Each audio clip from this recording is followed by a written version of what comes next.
Hey everyone, welcome to another Driven Hunter podcast brought to you by Mission Crossbows. And today we are in an unbelievable place. We're in the Northwest Territories up here at Canol Outfitters. We're joined by Miss Glenda Groat and my wife Nicole, who is holding a giant ram that she had just shot off of one of these beautiful mountains. And I got to say, this is probably the most gorgeous place I've ever done a podcast. So thanks for joining us, and thanks for having us up here. So we're going to talk a little bit today about what Glenda has going on up here. This has become quickly one of our favorite places to hunt, and what she offers for hunting services up here, and kind of her background. And there's just a lot to it. You know, Nicole and I, we always get asked, who do you really think is one of the best female hunters in the business? And, you know, I would say, of course, my wife, right? But second in line would be... She takes the cake. No doubt about it. Glenda is the real deal. And, you know, just give us a little bit of your background, Glenda, just to get us started. Because, I mean, this is not something that you just stumbled into overnight. You know, start us off, how did you get into being an outfitter and a guide and all this stuff? I was raised in hunting camps. My dad used to guide and my mom cooked in hunting camps. So right from the time I was a little tiny girl, about my kid's age, I was running around in hunting camps. And I always say the smell of gut shot sheep brings me back to my childhood. You know, most people's You are so cool. It's something about, you know, a smell at Christmas time or something. But really for me, it's that smell of fresh shot sheep that really brings me back to childhood. Isn't that funny? I mean, because I was raised in hunting camp as well, but your hunting camp is on a complete extreme opposite than what I was. I mean, born in Southern Illinois, I was raised in deer hunting camp, right? Like, you know, same thing though, little hunting shack, you know, that kind of thing. But you being out here in the mountains, I mean, you've got grizzly bears and wolves, and you're a little kid out here. Like, the experiences that you had as a young child and having your mom and dad, especially with your dad guiding and all that, like, that's phenomenal, right? I mean, like, it gets in your blood. It's in the blood. And, you know, even at home in northern BC where we live, I'll feel homesick all the time. It's, you know, homesick for the mountains, really, because this is where I belong, right? We're in the most epic place in the world with these giant McKinsey mountains in the background. And we just, like, seconds before we started this podcast, had a wolf howling off in the distance. And then we just had a lunch up on some rocks a ways away from camp here, and they were howling over there. I mean, this place is truly the last frontier, the biggest wilderness I've ever been in, and probably some of the toughest. But, I mean, how do you make a living nowadays doing this and still stay motivated? Because it's not easy being out here.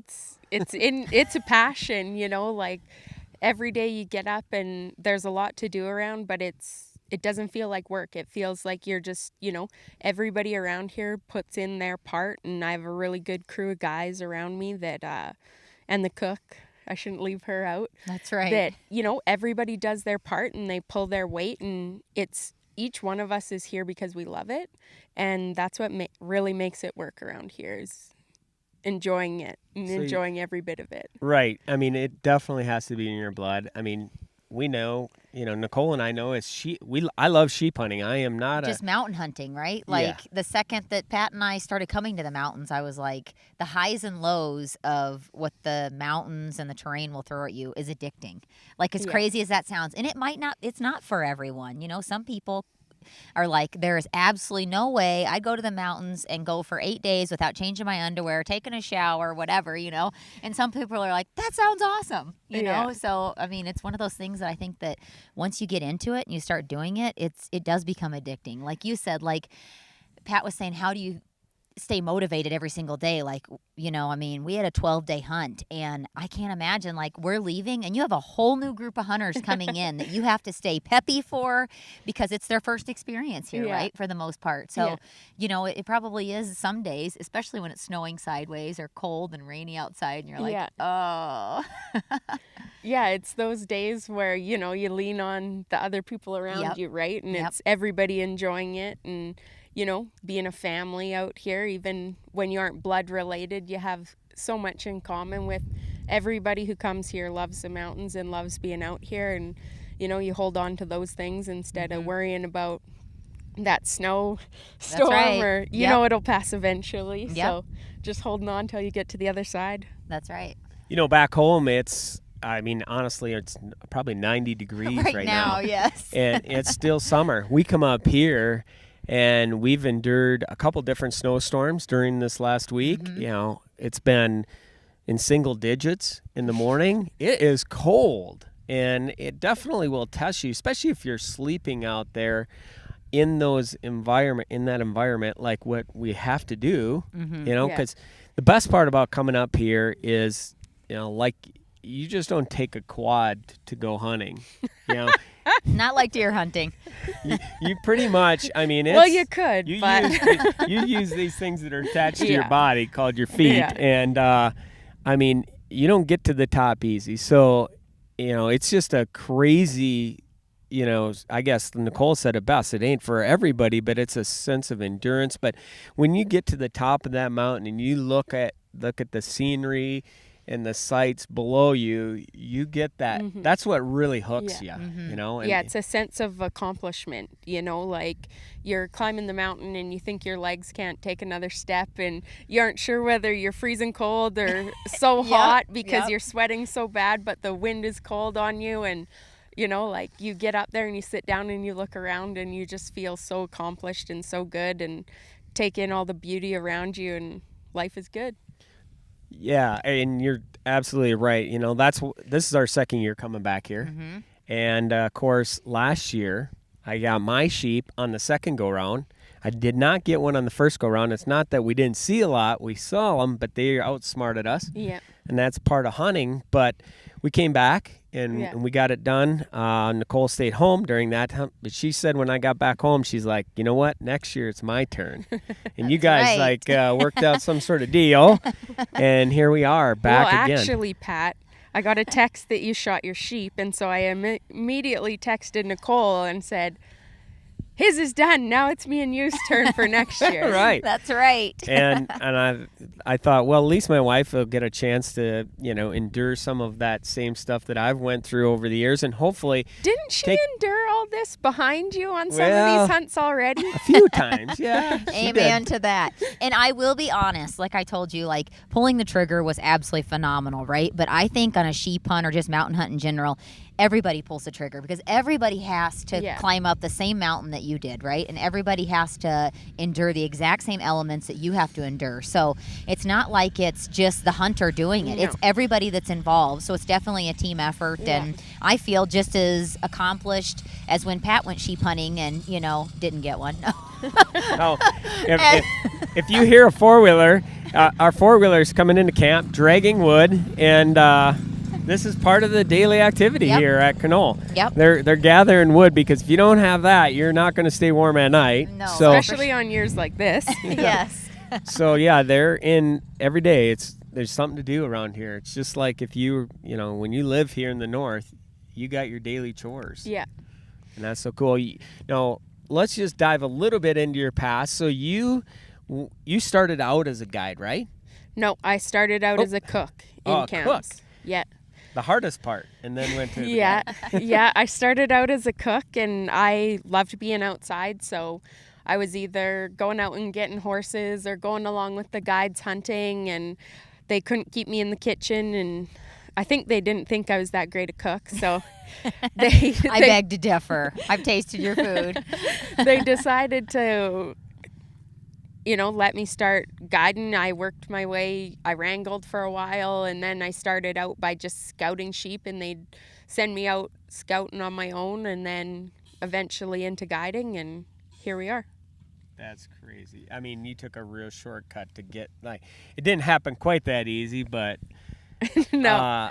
I mean, we had heard about Glenda long before we got here and said, this girl knows, sheep and sheep hunting, and once you step on the mountain with her, you'll pretty much be looking at the back of her shoes because she is focused and she is going to get you on some sheep. And honestly, like, she is legit as legit gets when it comes to a female hunter, female guide, all of the above. Like, there's not enough good words. And it's not just because you're sitting here. Like, anybody that I yes, tell. I'm not sure if it's the sun saying. or what you guys are saying that's making me blush here, but I mean, honestly, I've been able and been fortunate to share camp with a lot of females, you know, even females in the hunting industry. And you are by far one of the very top females that I've ever been able to be on a hunt with, and just legit from point A to point Z. Like, you are tough as nails and a lot tougher. I'm just going to say this, but a lot tougher than a lot of male guides that I've had in the past. So I'm just stubborn. That's all. Not too tough.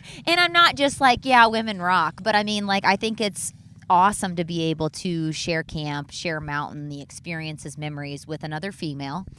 But you're also an inspiration for so many other females to get into the industry and to, you know, just this across the boards as far as whether they want to have a television show or they just want to go hunting or they dream and aspire maybe to even be a guide some days, right? I mean, like, I think it's awesome that you have some of these younger girls come up and help out around camp and learn. I mean, like, I think that's wonderful that you're giving them that opportunity. So let's talk about this big ram that you're holding. And hey, Twitcha, got the dogs and everything here. Tell us about the hunt. Obviously, you've had success, and you're holding on to a much bigger ram than I shot. And let's talk about that, because I think a lot of people, what's cool about this podcast is people are going to hear kind of and see a little bit of the story well before it ever airs. Yep, that's right. Well, this is actually a day 3 ram, believe it or not. So Glenda kind of knew somewhat whereabouts, right, when we came into camp? Yeah, we actually had been seeing them kind of during the summer. We'd see them off and on up on this mountain here, but it's kind of, we know that this mountain right close to us, it's a tough hunt that not everybody can do. You have to be physically in shape and kind of brave because it's pretty steep. And so, you know, like, it's not that you're choosing somebody specific for each ram, but, you know, some hunters can do different terrain than other hunters. Yep. So Yep. this is how it worked out. There's certain mountains for certain hunters, Yeah. for sure. And there are some mountains out there that I say I would never step my foot on because, you know, essentially I am scared of heights, and so was my husband. So Hey, you don't have to tell everybody my secrets. But anyways, yeah, day 3. Yep. So the first day we go out, day 1. and we actually walk from base camp here, Yeah. which is kind of different from what you normally do. Normally, you take the helicopter to a remote location and you land, and you got to wait 12 hours before you can hunt. But what we did is Glenda said, we can stay here at base camp, which Nicole wasn't arguing, because that meant you could sleep in a more warmer cabin than you would be sleeping in a tent, and a little better amenities for sure. Yeah. And then we could walk it, but we'd have to then walk back at night. So we walked here from base camp, which I call the Battalion Death March. Baton Death March, Battalion Death March. I don't know what you call it, but anyways, it's a death march. And last year we did it. We walked up that drainage and we went after a particular ram, and we never ended up. We saw him, but then you said he's a little too young. Yeah. And then she said, well, he's older this year if it's him. But we go up there the first day, and we're just getting up into the drainage a little bit, and all of a sudden Glenda stops, and she's like, you know, just with her eyesight, spots these rams like so far away I could even see them with my binoculars. But anyways, we put down the scope and check them out, and she's like, there's 2 shooters there. And they were big ones, weren't they? Yeah, there was definitely 2 really nice rams in there. And, you know, it was kind of hard to choose from far away. I definitely picked this guy out right away because of the weight in the bottom of his horns. I could tell he was an older ram with his body and everything than the other ram, even though they were both really nice caliber of rams. What else made this ram very special? He was a fanon, and he's the darkest fanon that I've seen in all the years that I've hunted in the Northwest Territories.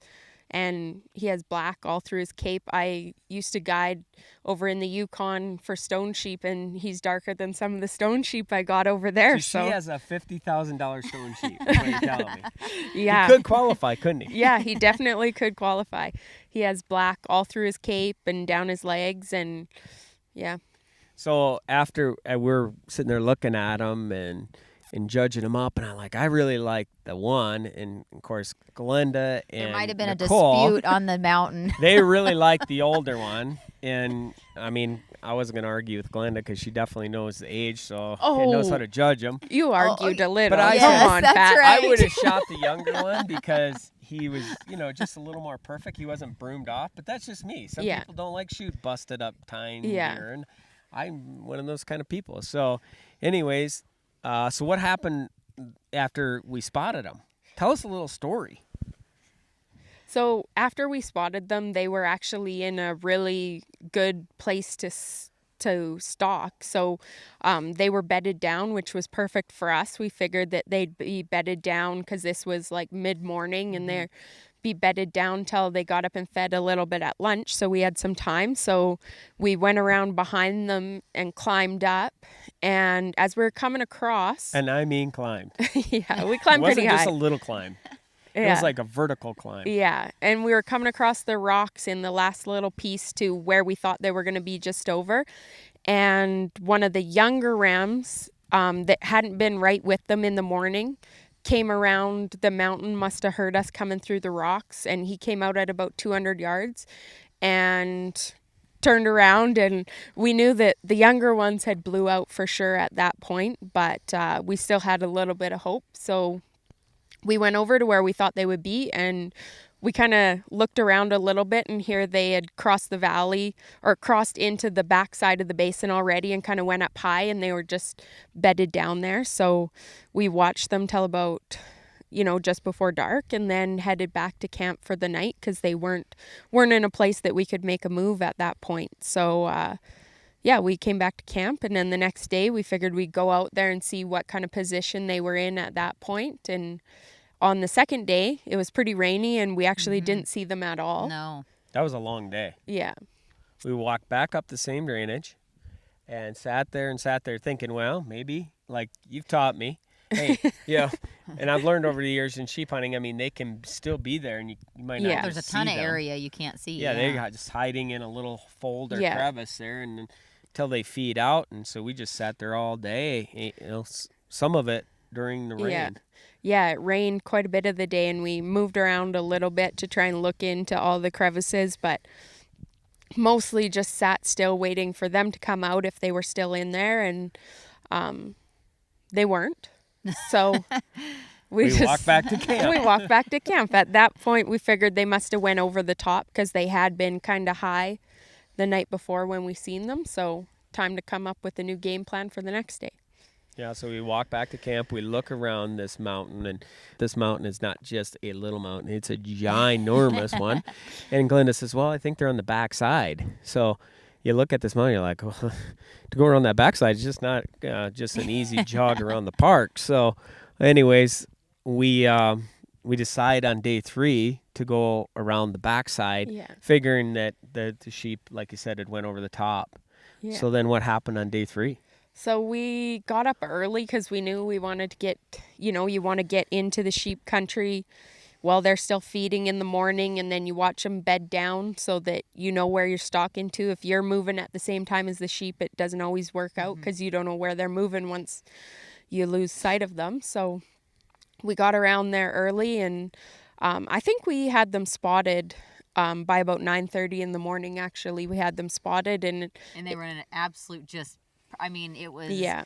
God shining down on us that day because they were in a perfect spot. I mean, you pulled Yes. your binos up and you're like, there they are. Yeah. Way up at the top. And my heart just sank when it's like, especially going a day and you don't see them and you're like, I mean, they could be anywhere. Like Pat said, this mountain is so huge and those sheep travel. Yeah. And, when Glenda says, oh, they're just on the backside of the mountain, I'm thinking, oh, great. Like where, I mean, this mountain's huge.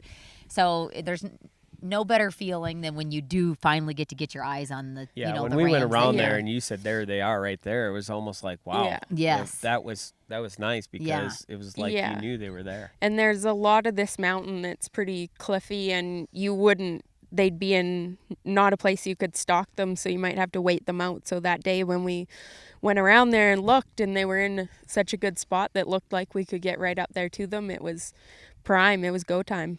Yeah, and then it was climbing, and It was raining. sweat time and It raining. was sweating. We did a vertical climb that you're just basically using your claws to just dig into this mountain and get to the top, and of course your adrenaline is pumping. It's like having a Boone and Crockett stand in front of you for me. Yeah. It's just I was just nervous, and I wasn't even the one pulling the trigger. At one point, we sat down to take a breath, and the fog came in so thick that we thought, maybe we should just hold off for a while. But timing-wise, it was better to keep going so that if they were still bedded down in the fog and it did clear, we'd have a good shot. But as we kept climbing, it cleared off again, and she smiled on us. And we were doing something you normally don't do as a sheep guide or sheep hunter, is come up from underneath them. We weren't directly underneath them. Okay. Come on, Pat. But Glenda, she's like, I'd rather always come from the top, but we tried something a little bit different on this one because it was like you said, they were just in that spot, and we had a ridge line that we could stay behind. We were behind a ridge line the whole way, and they were in the pocket, so kind of where we came out and were able to shoot from was a little below them.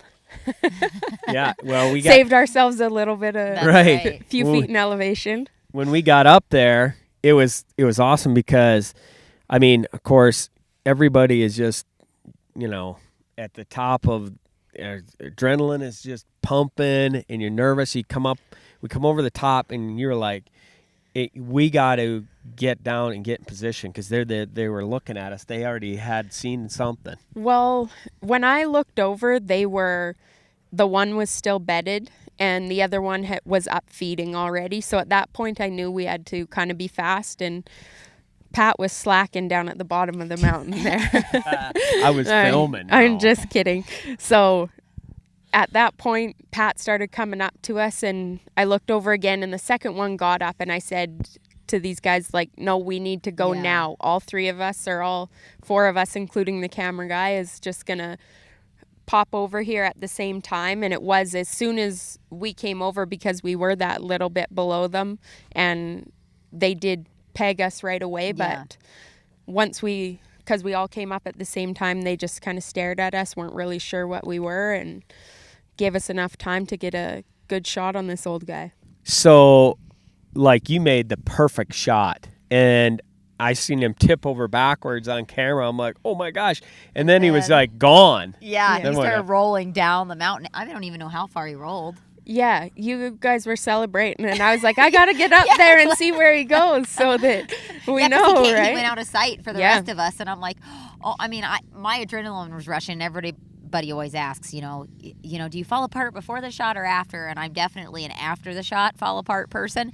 But you're also on a cliff like this, on a mountain, so all of us are wanting to hug and celebrate, but not move because nobody wanted to fall down the mountain either. So it was one of those things where we're all like, okay, nobody move, but whoa, I did it. Yeah, I remember Glenda looking over the top, and she's like, he ain't moving. I think he's done. And then, of course, we celebrated. And then it's time to go to work, for us. Yeah. I told Glenda, I said, your job's done. Now it's our turn. So I think she told you that. But No, I told her. Actually, I told her, I said, oh, listen, I'm the boss now. You've done your work. I think I said, you can be the boss now, Pat.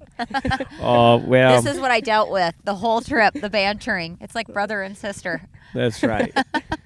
Well, we had fun, and it was that memory I'll never forget.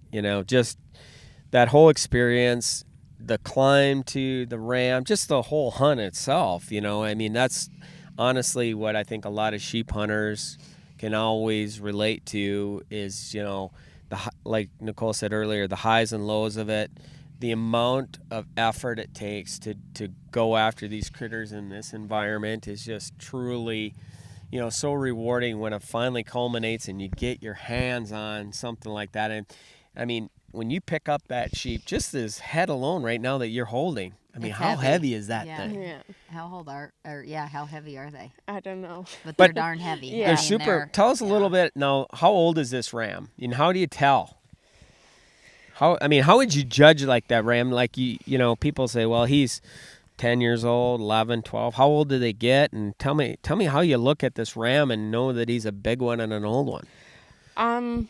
From far away, like I was saying, when we first seen him, you look at in the bottom here, how much weight he carries right down to the bottom. I could tell just from that he was an old ram. And we were way too far away to actually start aging him at that point. And then once you're up closer and you have your spotting scope on him, I'm not sure if you guys can see it from there, but there's the rings in here on his horns, and the prominent ones are age rings. So you're going to start at how I do it is at your first most prominent ring is the 2-year-old. Lots of times the lamb tip that's out here gets rubbed off and you can just like barely see it. So that would be like his 1 year. So I always start at this one, this most prominent one, 2, 3, 4, 5, 6, 7, 8, 9, 10, 11, 12. And then this last little piece here, that's what you call would be a half year, because that's the growth that they've had this year. So this ram here is 12 and a half years old. And we usually try and get them over 10 is what we really like to see. 12, 13, 14, those are really old sheep that, you know, like in the Bighorn and desert, you won't see sheep that old here. 15 years old is, I think, the oldest ram that's been killed in the... No, I got to say that your record, and you basically took on this operation starting last year. Yeah. And what you did last year and what you already have done this year is like, I mean, it's stellar. What a track record, and, you know, what a feather in your cap, because last year, what was your percentages of rams you took? I mean, what was your success rates? We were 100% success rate last year on sheep. And last year our age average was 11 years old. So for us, that's bang on. It says a lot, you know, about our population again. And you had quite a few, you had some bow hunters too. Yeah. Last year we took 5 bow hunters and 3 killed with the bow. 2 ended up shooting their rams with the rifle. And this year we had 5 successful bow hunters already this year. That's awesome. Yeah. That's insane. The guys are shooting them. What's happening this year? How many rams have you killed, and what's some of the biggest ones so far? We took 24 rams so far this year, and that's our max basically that we'll take, around 25 rams a year. And so we're done. We're moving on to moose and caribou hunts now. But we have had about the luckiest year that anybody could ask for. I don't even know. I think me and the guides were talking about it last night, and we all just feel extremely blessed even to see a year like this for the number of sheep and like size of sheep that we took.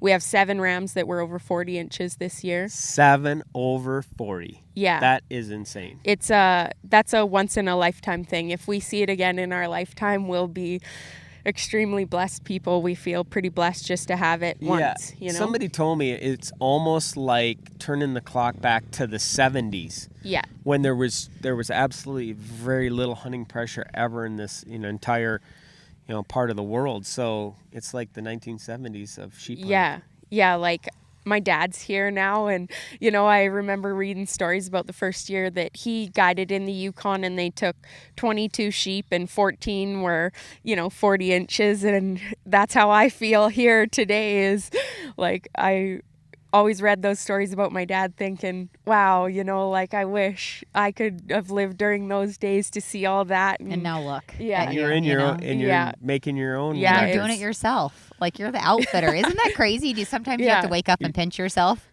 and say, like, I'm really doing this for a living?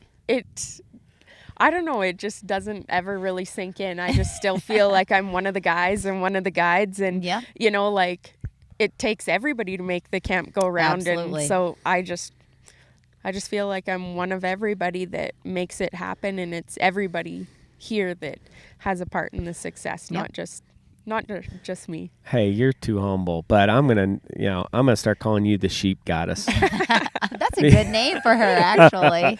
Well, if you want to come sheep hunting, this is definitely the place that you need to check out. And you know, there's so much more you have to offer. Obviously, the sheep, I mean, is world class here. But you know, when we come here, we get a caribou tag. And last year, I shot a beautiful full velvet caribou. Of course, Nicole's turn this year, so she has a caribou tag. And what happens there? Well, my husband likes to say I stood up on the mountain and waved my hands at the sheep or at the mountain caribou to scare him away, but I didn't. Pat was actually stalking him with his Matthews and got into 46 yards. And he got a little too far from our cameraman, and they couldn't communicate. And the bull stood up, and he didn't know it, and the cameraman knew it, and Pat didn't. And I couldn't see him. No, Pat got himself in a little bit of a predicament there. I was just trying to get 5 more yards closer, and Glenn was with me, the better half of the Groats. Come on now, you don't want to be making Glenn mad. Well, no, I'm just saying Glenn is a great hunter and a great guide himself, and he is. He stalked us in really close, but I was like, I got to get 5 more yards because it was just I was in a little bit of a depression. And I had my cameraman up on a high point, and he could see the bull, but I couldn't. And when it stood up, I could have probably got a really good bow shot on him because he was standing there pretty much almost just slightly quartering away. And I don't know. It looked like in the video later on that the bull winded us, and he was with another one, and they took off out of there. And I just said, yeah, I mean, literally, he was at 46 yards. He stood there for about 5 seconds or so, took off, and I was in full, like, camera girl mode. Like, I had my camera, I had I was ready for for Pat to just kind of, draw and kind of ease up. I was going to ease up behind him and have the caribou and him in the frame. I'm like, yes, this is going to be awesome. And all of a sudden, Pat's like, get your rifle. I'm like, what? Yeah. Because the caribou took off. Like, he's not going to get away. We're going to get him. And he ran down across that gully and stopped. And at 108 yards, right? Yep. Nicole shot him. And of course, like anything, you get him down up here. I mean, the work then begins. So we got him all processed up. And Lee come in and picked him up that night. And then we had, like, the walk back from HE double toothpicks. It was not easy. I renamed that entire flat. We call it Hummock HE double toothpick. It was bad, honestly. Like, I remember, though, last year I said, you know what, Glenn, there's a common theme here with you when I go caribou hunting with you, because last year when Pat shot his bull, we stayed out on the mountain all night long because we didn't want to walk through the willows and stuff at dark because of grizzly bears. Covered in blood. Yes, and we were freezing cold, and we didn't have any extra food, no nothing, and we had like a 6.5-mile hike the next day with no food. Like, I was dying by the time we got back to the tents that next day. So I should have known when you send Glenn out with us again this year for caribou hunting. Pack extra food. I did. I packed extra clothes, extra food, all of it. But we still had a hike out of this world. But you know what? It was all totally worth it. I mean, just like we said before, whether you're sheep hunting or you're caribou hunting or you come up here moose hunting, like, you get the same experience, right? I mean, you're experiencing a once-in-a-lifetime thing. And I think that's one of my favorite things of what we do for a living, is being able to bring that back to screen to viewers at home that can only dream and aspire to someday be able to travel to country like this and be able to pursue an animal like we've been able to pursue this week. Like, it's, to me, I think that's awesome to be able to take that to people that someday may not ever have the opportunity to do it, but they can watch us do it on TV. I hope there's somebody out there watching or listening today that says, hey, those guys did it. I'm going to go do that. Absolutely. And just check that off your bucket list, or make time to come here and experience these Mackenzie Mountains, because they honestly are the most beautiful mountains we've ever been in. I mean, when I die, I know that one of my last memories will be of this place. Hopefully. Yeah. Are you saying you're going to die soon or what? Hopefully not, but you Jeez, keep Pat. making me climb these mountains. That might happen. My heart was pounding this last time. Yeah. But we've had so much fun up here, and we can't wait to come back. You got moose hunters coming in this next week, so That's right. you're going to be You're shifting shifting. into Yep. moose mode. We were here last year with the Baileys and got to watch them guys, Jack and Sam and David. Those Yeah. guys it was so fun to watch some new people come into camp. It's like their first big game hunt that they'd really went on. Yeah, and they were a father and 2 sons, and That's awesome. they got to experience lots of it together and, have each other there when they shot their game, and, it's pretty cool experience. Yeah, they became friends of ours, and we told them we're coming back up here. They're anxiously awaiting our social media posts, and I'll tell them, hey, Yeah. listen to this podcast and stuff like that. But Shout out to the Baileys. that's right. We've made so many new friends. Lon this week, and of course George, and everybody that's just you spend camp with. We've created our entire network of friends Through hunting camps. camps. Yeah. And that's all part of it, and that's what you get when you come up here. This place is amazing. So I wanted to thank you again for joining us. It's cool to do a remote podcast like this. It really is. So, we'll be bringing you some more remote podcasts in the near future because we got a lot of hunts coming up. What are we doing next? The fall is just kicking off. We head home, and we are going to be doing our Minnesota opener archery, and then you head to the Yukon for moose hunting, and With the I head Wilkinsons. to Kentucky for elk, and then that just begins. And then it just goes on and yep, on and Alberta on. for muley, Saskatchewan for whitetails. Well, So yeah. we look forward to coming back here again, and next time it's my turn. Nope, I think we've shoot. already decided I need to come back and get a white sheep now, right? Yeah. Yeah. Well, Even I don't know Glenda's- if we can guarantee another dark fannin like that, but we That's can right. we can find a white sheep pretty easy. Glenda, I know there's a sheep up there that had my name on it, and that's why you really wanted her to shoot that one. He's gonna live Maybe until big. next year he'll be old enough. All right. Well, thank you very much, and you guys stay tuned. We'll be bringing you some more exciting podcasts in the near future.